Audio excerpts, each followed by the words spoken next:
Alright guys, let's talk about the Anthrocon Fursuit Parade changes that have a lot of furries really upset right now. Now for those that don't remember, back in October of last year, Anthrocon made an announcement about some of the changes they would be making to the future of their convention. They pretty much said that the convention couldn't continue to exist or function at the rate that it was. Obviously changes need to be made in order to maintain the safety and efficiency of the convention being able to run in the first place. And Anthrocon made this crystal clear last year in an announcement from the con chair Uncle Kage in a video that he posted, in which an announcement at the time was that there was going to be a registration cap. They were going to limit it to a certain amount of people who could even attend the convention in the first place. And if you went to Anthrocon last year, you probably saw this firsthand. The registration lines being hours and hours long, sometimes even wrapping around different blocks and buildings outside of the convention space. The Fursuit Parade having a 3-hour wait just to get into it, and just some things that weren't as efficient as they could be if there was a cap for the amount of people that were there. It's obviously not a decision that's made lightly. In a perfect world, we'd want everyone to be able to go, but the space that Anthrocon has, you kind of have to keep that in mind. You can't have everyone, and so something needs to be done in the wake of the furry community growing at an unprecedented rate. However, one of the changes that they announced recently, about a month or so out before the con,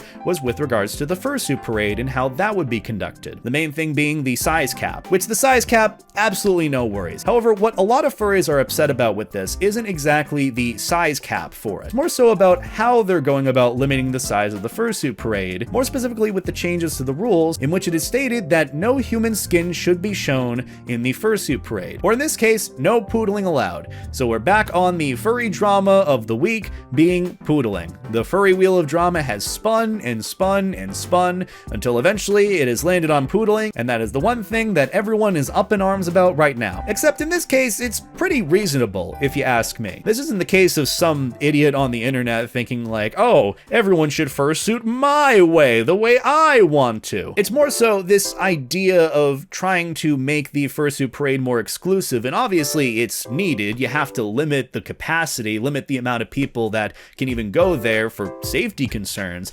But why does there need to be a higher standard of fursuiting in order to even go to the Fursuit Parade in the first place? That's what a lot of folks are wondering about and really angry about that this change was made, some going as far as to boycott Anthrocon, or even some going on to create a petition to potentially get the rule revoked, which honestly, probably the most mature and constructive way of giving feedback to a convention. Honestly, I'm really proud of furries on this one. I know usually with regards to furry drama, like it's just the usual bickering and people telling like, fuck you, Anthrocon, and then just not wanting to bother, and just being loud and obnoxious, not really doing anything to fix the problem or the concerns that are there. This time, there's actually something tangible rather than just like quote retweets. And we'll see, but honestly, super happy with how the community has kind of come together to stand up for what they believe in and what they really want to be the basis for fursuiting or expressing yourself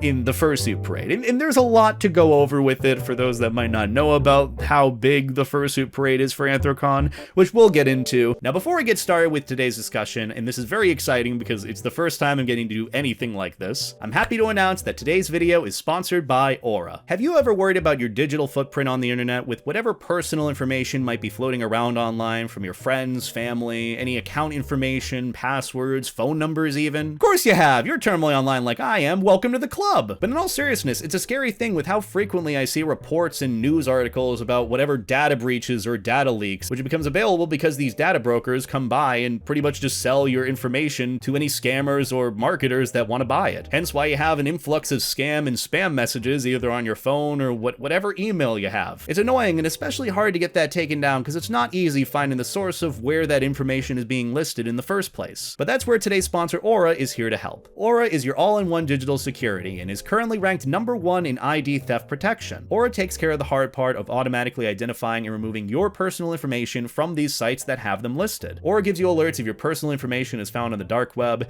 gives you real-time fraud alerts for any sort of bank or credit, all with 24/7 monitoring to help keep your identity safe. On top of that, Aura has an antivirus feature, a password manager, which I really should use, knowing the amount of times my passwords have been compromised. And I've done nothing about it. And on top of that, they have an all-new secure VPN feature, all with US-based support available around the clock if something goes wrong. And signing up was pretty easy. It only took me like 5 minutes, and it's especially easy signing up with my special offer. If you click the link in the description below or go to aura.com/BetaEtaDelota, you can get your first 14 days of Aura entirely free. That's pretty much half a month off of keeping yourself and your information safe online. So again, if you want to get in on this offer and all the online security features that Aura has to offer, check out the link in the description below or go to aura.com/BetaEtaDelota to get your first 14 days free when signing up. But either way, go and check them out. Link will be in the description below. Thank you again, Aura, for sponsoring this video. It really means a lot. But without further ado, let's get back to the tea. As announced in October, our Fursuit Parade process/rules have changed for Anthrocon. TLDR, limit to parade size for safety. Participants need to be pre-approved outside ConOps, room 309, on Friday or Saturday before the parade. And at first glance, the announcement seems pretty okay. Setting a limit to the parade size for safety, pretty reasonable and necessary for the conducting of the Fursuit Parade to begin with. The Fursuit Parade for Anthrocon is considered the biggest and most attended event of the convention, period. I would even argue that the Anthrocon Fursuit Parade is the biggest in-convention event of any furry convention out there. Like, so many people from in and out of the convention gather to see this parade and either participate in it or bystand in it or volunteer in it, whatever it is. It's a big deal for many people. Whenever you usually think of a fursuit parade, the first thing you'll probably think of is the Anthrocon Fursuit Parade. Because not only is it just a fursuit parade showcasing all the creativity and fursuits made in the community, but also showcases the furry community to the city of Pittsburgh. Many of the citizens of Pittsburgh come to see the furries going out and about in fursuit for this parade. It's a big collaboration effort between Anthrocon and the city of Pittsburgh, where an entire section of the streets of Pittsburgh is sanctioned off for this parade. And for some, it has been given the nickname of the Death Walk for how hot and humid it is, with walking outside in fursuit in the middle of summer in Pittsburgh, sometimes even reaching 90-degree temperatures. Yeah, it's pretty rough, but honestly, it's a good time from what I heard from anyone who has done it. The Anthrocon Parade and Block Party. We're taking our engagement with the city of Pittsburgh to the next level. On Saturday, July 5th, we'll be closing down the street of Penn Avenue between 9 and 11th Street and hosting 2 public events, the Fursuit Parade and the Anthrocon Block Party. We're partnering with the city of Pittsburgh to create a day of friendly, safe mingling where we can share the magic of our fandom. Our annual Fursuit Parade will once again be going out into the streets of Pittsburgh for everyone to see. As our chairman indicated last year, there will be a limit to the parade capacity and there is to be a minimum standard of dress code for participation in the 2025 Fursuit Parade. Anthrocon has done its very best to keep these rules and standards as flexible as possible. You can find the parade process and rules below. We understand that these changes may not be universally popular, and we want our attendees to know that these decisions were not made lightly. As both the convention and parade reach unprecedented levels of attendance and participation, it has become necessary to implement these new rules to keep the parade safe for all attendees. We are confident that the Fursuit Parade and Block Party will continue to provide a unique and wonderful experience for Anthrocon attendees and Pittsburgh citizens alike. Now, for the full list of the parade rules, all participants must have a costume that is anthropomorphic in nature.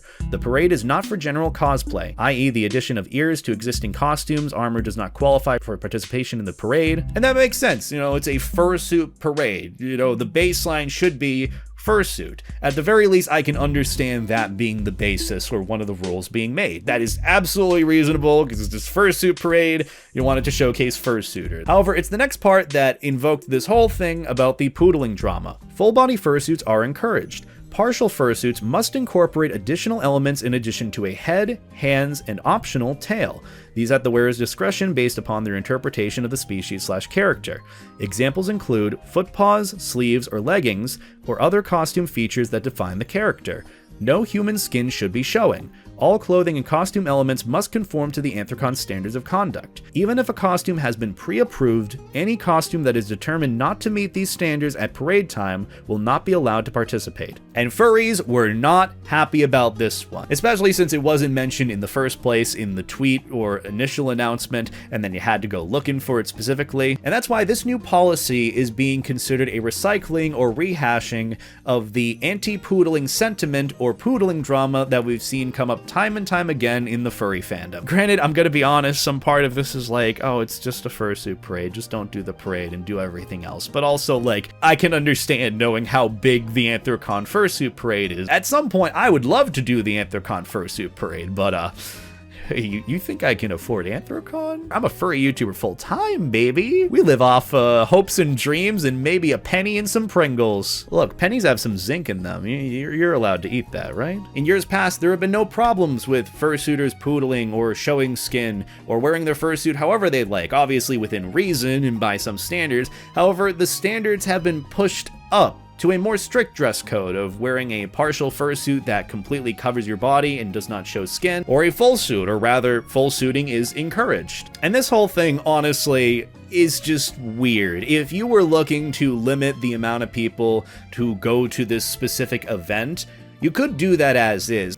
I can't see the reasoning behind adding this bit about no human skin should be shown, or a specific dress code even to the fursuit in general, that would really help with narrowing it down. You could have just narrowed it down as is. And granted, maybe this is the best way, but I'm not really seeing it personally. I don't want to say it's scummy or shitty. Maybe there was some reason why this was put out at the time it was, but imagine it, like, you have already booked your flights, you've booked your hotel room, you've taken your time off from work, and you're really excited to do the Anthrocon fursuit parade, and you had all these outfits planned, or you wanted to go out in your partial fursuit with a tank top on and your hand paws, feet paws, and that would have been a pretty reasonable fit, especially in the middle of summer in Pittsburgh. But now you might not be able to or can't because of these stipulations. And that's why, in the sense of it being a show to the city of Pittsburgh and showing the best of the best, it feels like it's curating this public showcase of the furry community in such a disingenuous manner. Because you gotta remember, the furry community is what the community makes of it. Curating it in the sense of only allowing certain fursuiters or certain fursuit types to the extent of full fursuiting or full partials with no skin showing, that's not all of the fursuiters in the community, and it doesn't allow for those who don't have that to be able to showcase their stuff or to be able to enjoy the parade as they do. It's a form of self-expression at the end of the day, regardless of whether you're poodling or not, and invalidating or taking away that form of self-expression is very contradictory to what the furry fandom is about, at least from my viewpoint. Now, I've talked about fursuit poodling and the drama behind it, the controversy, and how this comes up many different times before, and despite me doing that, I will be explaining it once again. But if you don't care to listen to that, feel free to skip to this timestamp in the video to get to the rest of the discussion about this topic. So what is the poodling drama in a nutshell? Well, to start, poodling, or the act of poodling, is pretty much just showing any form of skin when you're in fursuit. So say if I put on my fursuit head right now, I would be poodling. I would be showing skin from my arms and legs and wherever else on my body, because it would be considered that I'm not in full character. I don't have my full body covered. It would pretty much be showing that I'm not in character of Levi. And it's called poodling because it's relative to a poodle dog, where you have fluffy parts on the poodle, and then you have shaven parts on it. That's what it's related to. You got the idea. It's not rocket science. I didn't need to explain that for 30 seconds, but this is my job. And there's nothing wrong with it. There's never been a problem with poodling or fursuiting however you'd like, as long as you're not hurting or affecting others. There's nothing wrong with it. However, no, people take issue with it because it doesn't line up with their definition of what fursuiting means to them, what putting on the costume, the fursuit, the character means to them, and how it should be. Keyword should. You can't really project that onto others, yet here we are. And fursuiting is an art. It's a form of self-expression, and it has different meanings in how in character people want to be when they put on their fursuit. Anyone can fursuit however they'd like, and with fursuit partially becoming more and more of a prominent thing and more of a trendy, to some extent, thing over the years, folks have generally been well receiving of it. Everyone has their own way of expressing themselves through their fursuit or through their fursona, and it doesn't mean that any different practice of it is invalidated. All of it's valid because it's all self-expression at the end of the day. If anything, poodling or partial fursuiting has allowed for more freedom with fursuiting in general, more customizability with outfits, different parts of the fursuit. It even makes it more viable and accessible to be able to get a fursuit to begin with, because instead of getting the full suit and really needing to focus on that, you can just work on the fursuit head and then get outfits from there. It makes the efficacy and baseline of fursuiting more accessible without needing to dedicate to all these specific parts to it. And especially, it's cheaper. So a lot of benefits to going with a partial fursuit or poodling in general compared to full suiting. On top of that, it's a lot more heat friendly. I mean, we all know wearing a fursuit in general is really hot, and sometimes people just can't wear fursuits to the extent that others can. Everyone cools their body differently, no matter how much Under Armour, sweat wick, cooling vest that you have on. Look, let me tell you, if I did that Anthrocon fursuit parade, even with all my Under Armour and like cooling vest, that cooling vest would turn to lava real quick. However, on the other hand, you have some furries who hold this belief or ideology that fursuiting is a bit more of a sacred thing, in the sense that when you fursuit, you shouldn't be breaking the magic, or when you put on a character, you don't want to break this illusion that you are this fursona or character that you are putting on. And that goes for the outfit that you're wearing, where you don't want to break that you are this human behind it. This relates more to the idea of mascotting, or how like Disney characters are with keeping in character, and you're not supposed to know or think that there's a person underneath that, you just think that's Mickey Mouse right there. In which with fursuiting, you're separating the character that you're putting on from the person that is underneath it. That is also a valid form of self-expression and a valid form of fursuiting. If you want to put on the character as soon as the fursuit head goes on, all the power to you. There's nothing wrong with that, and that form of fursuiting shouldn't be invalidated either. However, these two ideologies and forms of self-expression clash at times, old tradition versus new trends or changes in the fandom. And usually this is invoked from two different ways, and usually it's through a form of invalidating someone else's form of self-expression. The first one being some enforcement of a rule for a convention where it says, oh, you shouldn't poodle in fursuit, you shouldn't show skin in fursuit, and usually the wording is very loose. In times it has been kind of more strict, or it has been recommended to practice it more. And whenever furries catch wind of this in either the guidelines or rules code of conduct for a con, it usually ends up invoking that poodling drama for the week. Or in another case where someone leaves a long-winded rant online about how people nowadays don't take fursuiting as seriously as I do or others do or used to,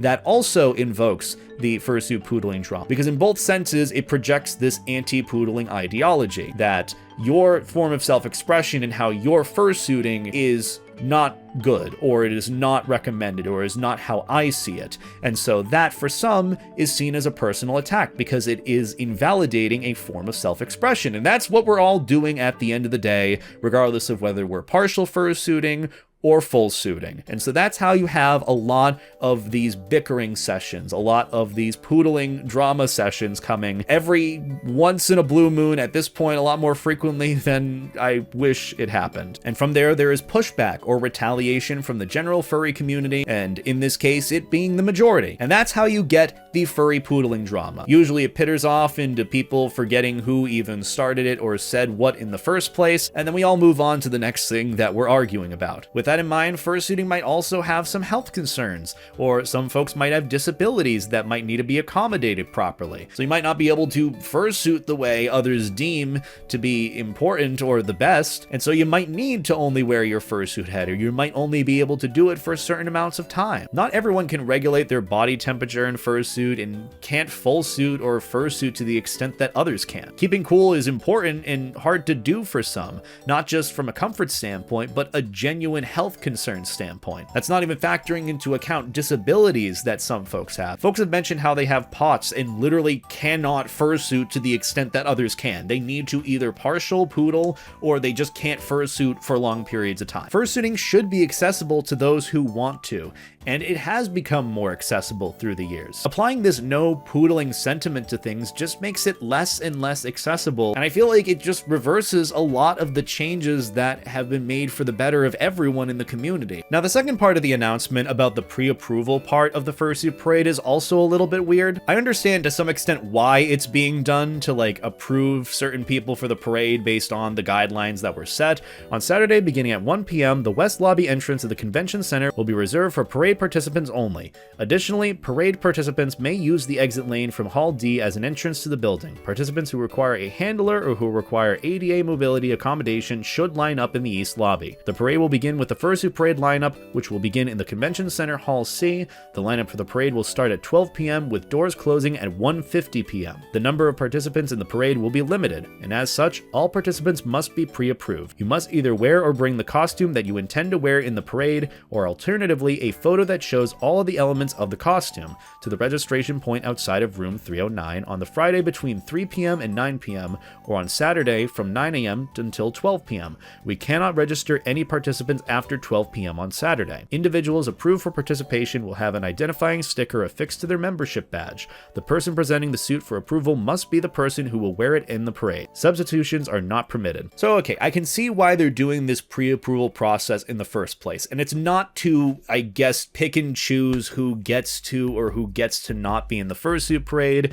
based on fursuit alone. I think it literally is because the fursuit parade is limited in how many people can go. It's not a fucking free-for-all at 12 p.m. when the doors open into that main hall. The pre-approval process is meant to just get a gauging on how many people are going to be in the parade in the first place, how many people are interested, and overall just so that the lineup process goes a lot more smoothly and it's not a mess. That's how I at least see it. Granted, it could be so much different in execution, or maybe the intention is nowhere close to what I have just said, but that's just how I see it. I know it can be seen as weird, especially when you look at it through the optics of already the anti-poodling sentiment that was already kind of established with the rules, but I don't think the pre-approval process here is meant to be malicious in the sense of like, hey, your fursuit doesn't qualify, you're not getting in. Oh, hey, full suitor here, you qualify, you get in. Like, I really don't think that that is what they're doing. Yeah, it doesn't look good or sound good. It looks more like you're just kind of picking and choosing who can and can't get into the fursuit parade. But I don't think it is really gonna come down to it, especially knowing that they're trying to limit the capacity of how many people can participate to begin with. Like, think about it this way. If you learned that there are only 100 or so of this one thing that you want to buy from Dealer's Den, what's stopping the thousands of other people from rushing in and pushing and shoving each other to get that 100 thing? But again, it's an example. It's just kind of more of how I could see it going if this pre-approval process, or I guess process of getting registered for the fursuit parade, didn't happen beforehand. But again, I don't think this pre-approval process is targeted more towards the rules that a lot of folks are upset about. So with the poodling drama and the discussions that come from that, how can we apply that to the Anthrocon fursuit parade changes? So first and foremost, the changes to the fursuit parade do have the optics of this no poodling sentiment or policy, or gatekeeping the experience from those who want to poodle in fursuit in the parade. The pre-approval process on top of that, when you look at it through the lens of no poodling, can also seem like it's adding more to it, like the fursuit parade is becoming more of an exclusive experience to those that have a baseline of what they are wearing in fursuit, or capability of fursuiting, which again is a lot harder to do at Anthrocon in the middle of July out in the sun or humid weather, sometimes 90-degree weather. I'd like to know more of a reason, honestly, why this specific rule or this specific policy was added on to at least limit the capacity of participants. But to the extent of wanting to showcase, not just to the furry community, but to the city of Pittsburgh, the different furries and fursuiters of the community, there might be that preference to want to showcase more full suiters. That might be the idea or sentiment, which at the end of the day seems disingenuous to showcasing the community unfiltered. For some, the fursuit parade of Anthrocon is a huge deal, and they want to participate in it regardless of fursuit or full suit. Just having a fursuit head honestly should be the standard. That's at least how it be in my book. If you have the fursuit head,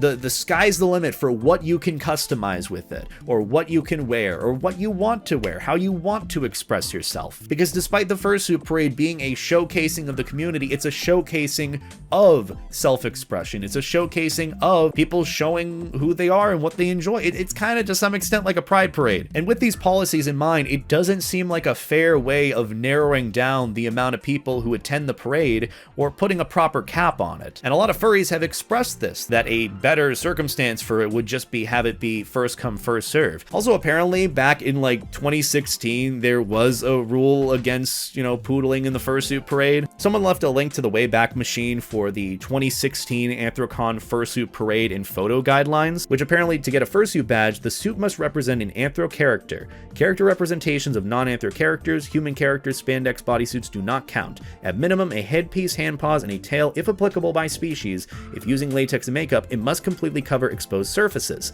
Skin must not be visible when the costume is worn to complete the illusion of an anthropomorphic creature. Remember, we have only a limited number of badges. Which that's more of like the fursuit badge part from like 2016, which again, about a decade in between now and then. But that little bit at the end of remember, we have only a limited number of badges might also be part of the reason why there might be this no showing of skin rule with the fursuit parade. Maybe they want to save these slots for those who want to full suit. And with little other context or update being given, it's hard for this not to be looked at as preferences being made to full suiters or complete partial fursuiters for the fursuit parade, which makes it exclusive, but also I kind of get to some extent if they're trying to give opportunities to those who want to be in the character suit and whatnot while also doing the parade, but only have a limited number of spots. It really depends. I don't really know. The other thing as well is the announcement hasn't been made of how minimal the fursuit parade will be compared to last year. Because last year the numbers for the parade were over 3,000 people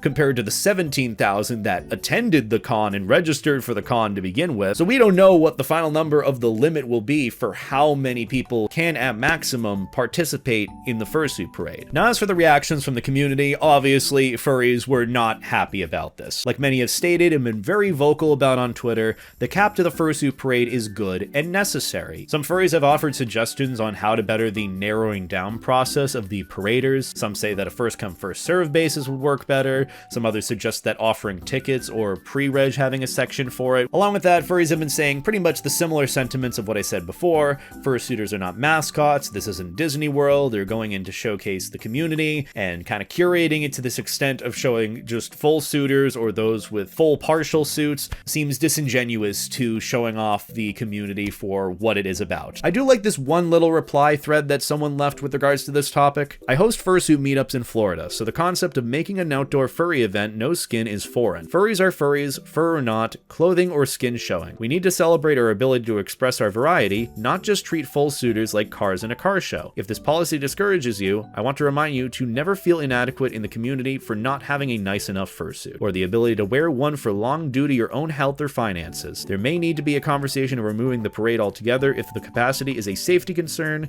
and other solutions point to accessibility or financial imbalance. A 3-hour-long parade is very taxing for anyone involved. I do like the sentiment to the second tweet in the thread about just not feeling invalidated if it doesn't work out for the fursuit parade, because all it really is at the end of the day with fursuiting is self-expression, and you're putting yourself out there. No one should invalidate you for what you enjoy about fursuiting or who you're putting yourself out there to be with your fursuit or without it. Some furries are saying they want to downright boycott the fursuit parade, which all the power to you, you absolutely can, or even suggesting that they join the parade then immediately begin poodling while walking it, which is a choice. It's a form of rebellion. I mean, I'm not for or against it. I'm not going to be going to Anthrocon. Not for the sake of this parade, by the way, just because I don't have money and I need to save. Some furries are even offering solutions for keeping cool in fursuit or partial fursuiting without showing skin, like giving the best method of doing it for those that really want to do the fursuit parade but don't know how to keep cool. Like my friend Strobes offered a solution with regards to sweat wick Under Armour. For those who only have a partial and are worried about skin showing due to these rules, Under Armour heat gear. It's literally designed to wick away sweat and keep you cool, especially in warm weather. It comes in long sleeve and long pant options,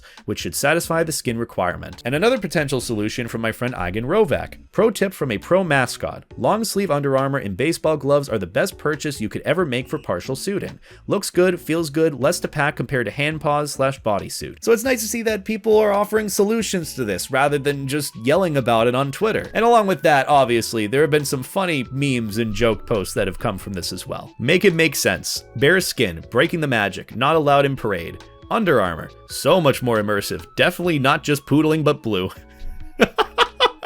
I love that. That's funny. Okay, but wouldn't it be funny if, okay, yeah, you know, someone's got to make the power move. I'm just saying. So that's pretty much what we know so far and what we've seen online in the past week or so. However, there's a lot of nuance and context that isn't being clarified with regards to this subject, and that's why I wanted to talk about this today. We're finally getting on to the important part, at least in my book. It only took like, how long this is recording for? Oh, 2.5 hours. Oh, I'm doing so good at this. It's probably gonna be a 30-minute video at this point. The no skin showing with regards to fursuiting rule only applies to the fursuit parade. This does not apply to the block party, which arguably is a bigger and longer event with regards to a collaboration between the city of Pittsburgh and Anthrocon, and this does not apply to the rest of the convention. And this is more of my thoughts and feelings at the end of the day. I don't think Anthrocon is saying fuck you to poodlers. I do not think that they are doing that. Genuinely do not think that. I think the case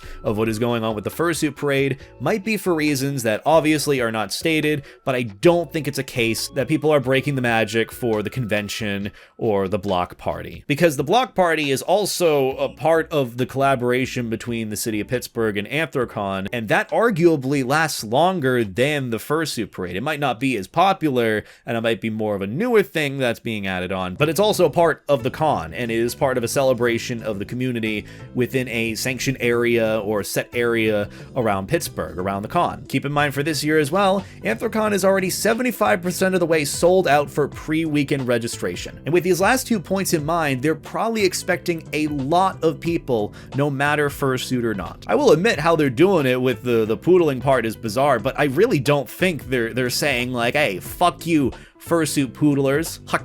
This is, I felt, okay, we're never doing that again. Let's check that off the bingo card of things that Beta has done he's never ever going to do again. We also don't know what is going on behind the scenes or why the decision was made what it was, but I can almost guarantee with that in mind, it probably wasn't made maliciously to target fursuiters who can't full suit or partial full fursuit. The only thing that I can really say with regards to this is wait and see what happens. A lot of what is said for the guidelines for cons may be very different with how it is in execution, with how things happen in the time and place when they actually are, whether it's the pre-approval process or the lining up for the fursuit parade or the actual fursuit parade happening in and of itself. But the one thing to take a note of is how Anthrocon changes from this. Take into account how the con actually goes when it's happening and compare it to what you're hearing about or seeing online with regards to this video or with regards to what people are saying about the con on Twitter. Compare and contrast and see how things change. Because I can almost guarantee you, a lot of cons don't want to run their own convention into the ground, especially knowing how far they've come. So I'd like to think that the sentiment here from Anthrocon is not to say fuck you to specific fursuiters. It's not the end of the world, nor is it the downfall of Anthrocon because of a single fursuit parade, and regardless, if you do end up going, I hope you have a great time at it. But either way, that about does it for me. So on that note, thank you all for watching. I don't really have anything else much to say. I have talked my head off. I have been recording for 5 hours now because the first take of this video took 2 hours and this current one has been a 3-hour long recording. My throat hurts, my head hurts, it's 5 a.m. I'm gonna go to bed. If you have any thoughts and feelings about this video, please be sure to let me know in the comments below. If you want to support me, maybe getting some cough medicine or like a lozenge or something, feel free to check out my Patreon, link in the description below. And also, if you end up doing the fursuit parade, please let me know what your experiences are like. If there's any like no poodling or no showing skin stuff, if the fursuit parade works so much better than it did last year, and so on. You know, just let me know how your experience goes. If you could do me that favor, I would appreciate it. Have a wonderful night, take care, life stay jacket, treat people like people, and that's about it for me, guys. Take care.